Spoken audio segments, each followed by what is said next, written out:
So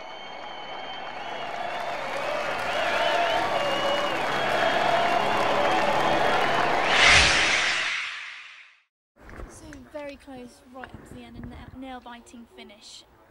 What sort of went wrong for Bristol? What went right as well for us to win the game? Well, let's look at what went right. Second half we were a lot more accurate. We dominated the territory and possession. We were able to keep hold of the ball, attack with more direction, and our ability to keep hold of the ball helped us. First half we gave too many penalties away. We played with slow ball too often, and we're inaccurate. And Nottingham have got a very good maul. If you give a penalty away, they're able to kick to the corners, build their maul, and we allowed them to be able to do that.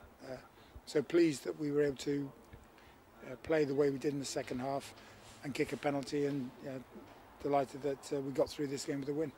And going into half-time, 9 points down, what was said in the dressing room to kind of roll the players up and get a better performance in the second half? Well, ultimately, you just talk about what has happened, why it's happened, get an understanding of why that's happened, understand the mechanics of it, and that was delivered. And the players went out and they performed better in that second half because they understood the mechanics of what was occurring. And for us to dominate the territory in the way we did in that second half was very pleasing.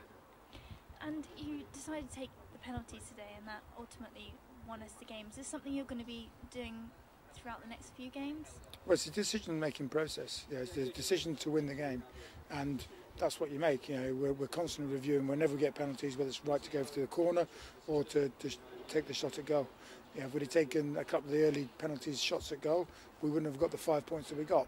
So that's the key element that we look at. And whenever you take a shot at goal, it changes the whole nature of the game. So we'll take them when we believe it's right, and great that Nick kicked the kick that he kicked today. And Bristol showed real class and composure right to the end to kind of seal the win and get that. Were you pleased with the overall way that Bristol played? Well, sometimes games like this can galvanise a squad, and I think that's what it's done again, is better galvanise a squad. Had an important victory last week away from home, won again away from home, and it's just generating momentum for us to know that we can play and perform away from home.